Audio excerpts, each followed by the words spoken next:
Did you know 40% of Fortune 500 companies in America are founded by an immigrant or a child of an immigrant? 40%, that's 200 of the biggest companies in America. That's a lot of numbers there, right?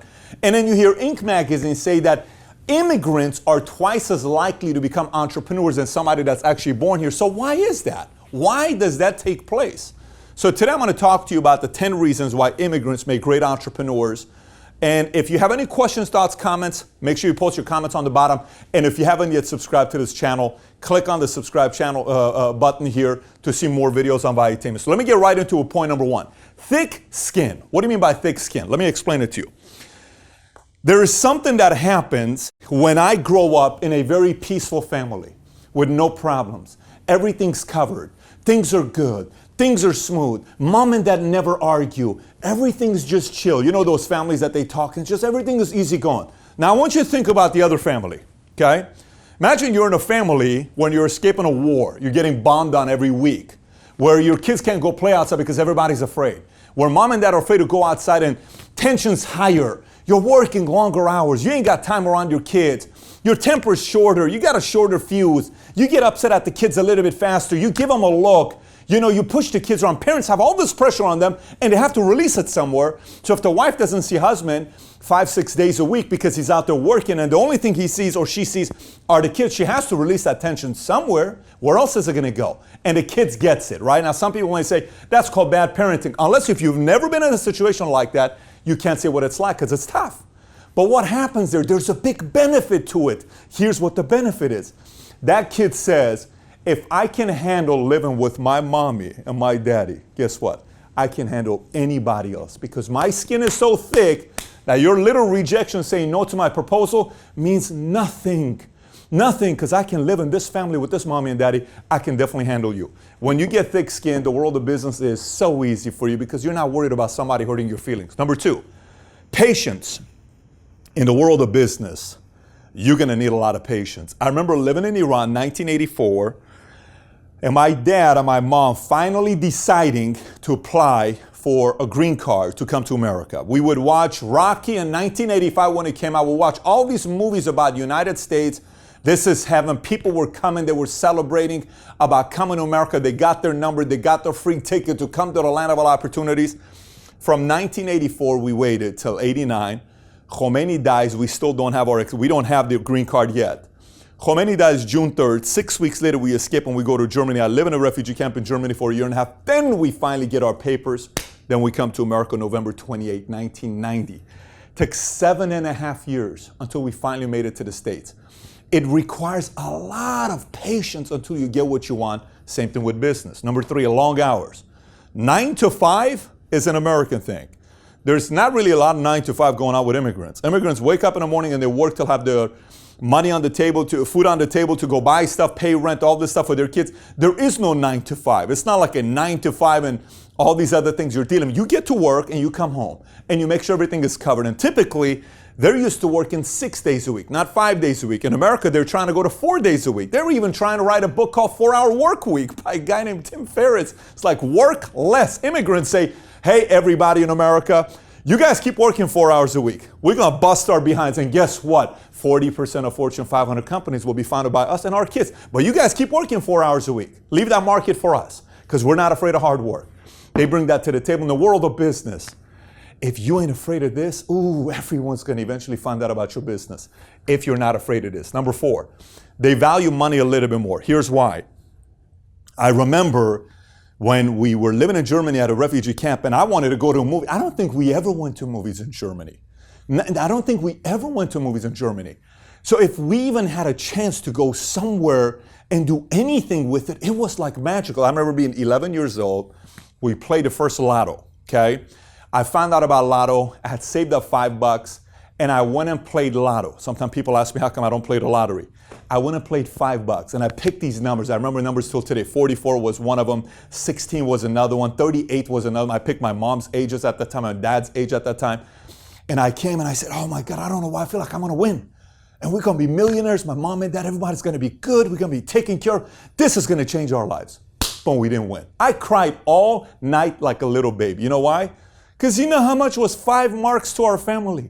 Man, it was a lot of money what 5 marks was. So when you come to the States, you value money a little bit more because you work your tail for this money. So you understand, we ain't wasting this money here, kid. We ain't buying all this nonsense stuff because you value money a little bit more. In the world of business, the more you can know how to value money, you know how to stretch that dollar, your business lasts a lot longer. Number 5, they're used to taking risks. Uncertainty and risk is part of the life. I mean, it depends on what part of the country and world you come from. I always like to travel and go to different places and ask questions. What is it like living here? Tell me about, what the average daily income people make. What is the income here? We were in Cancun. Tell me what people are making here. We go to different, I'm asking, tell me about what it's like. They're so used to risking uncertainty. They're so used to risking uncertainty. It's like every day is a risk. Every day is an uncertainty. And in the world of business, it's the same thing. By the way, most people cannot handle too much risk and too much uncertainty. Most people like a lot of things to be safe. They don't like too much risk. They don't like too much uncertainty. And that's why if you're going to get into the business world and you don't know how to handle this, all of a sudden it's a shell shock. I can't handle this. You go back to what you were doing before. But immigrants already know how to handle that. Number 6, sacrifice. Sacrifice could be on a lot of different scales, by the way. Time away from family, time away from partying, time away from fooling around, so many different things. This is a must in the world of business. It's a must for what immigrants do.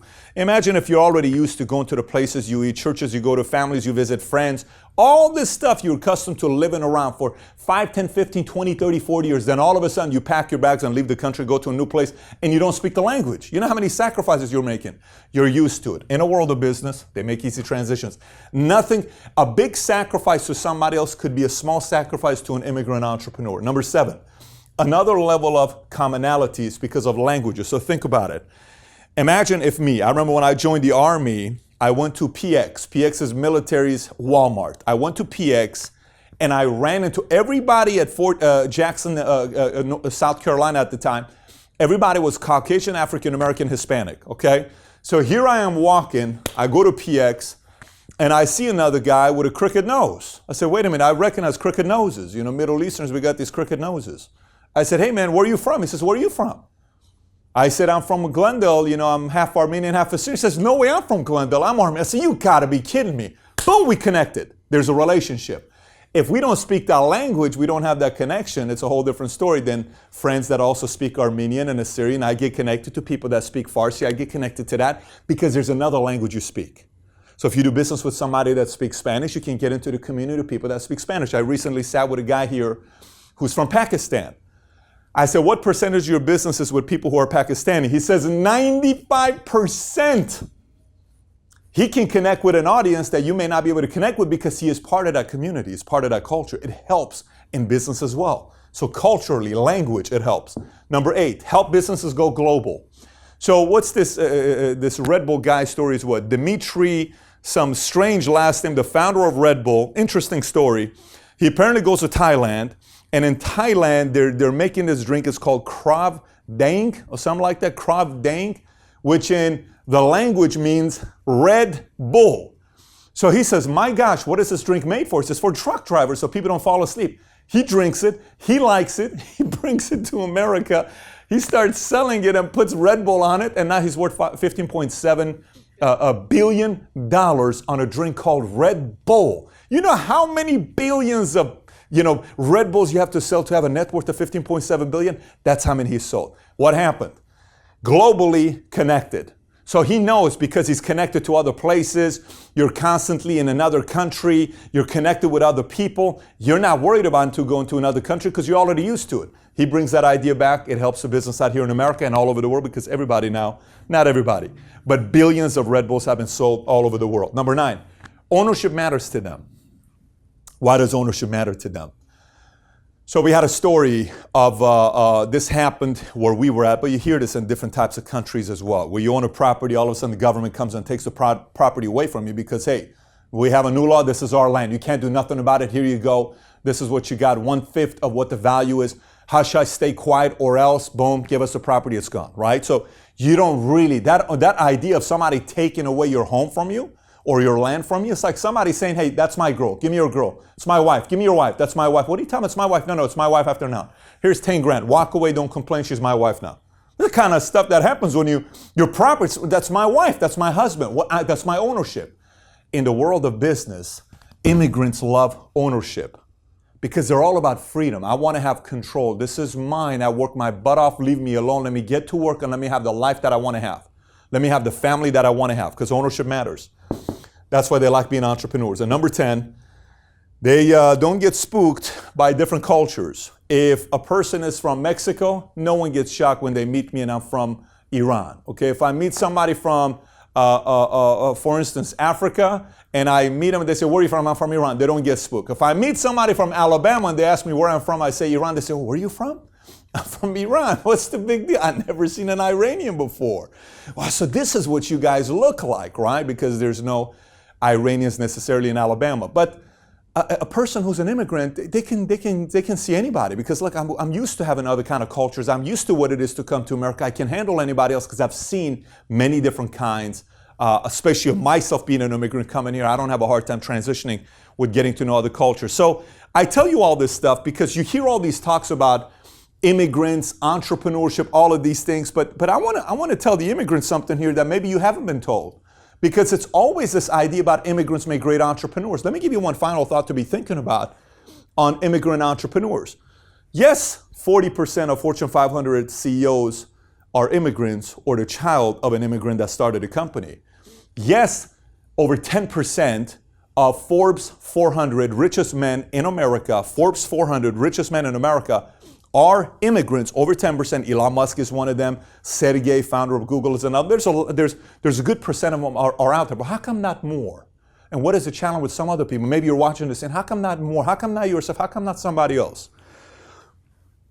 Sometimes when you go from a horrible situation you have to an incredible one, you settle for good because it's still better than horrible.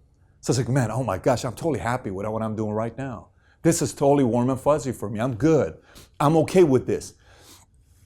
And sometimes immigrants don't think big and they settle. You have all the abilities to become a successful entrepreneur and go out there and win, but you settle too early. And when you settle too early, you leave the upside potential for somebody else to go out there and capitalize on. So if you're watching this yourself saying, man, I'm an immigrant, how come this hasn't happened for me? Maybe you ought to start thinking a little bit bigger.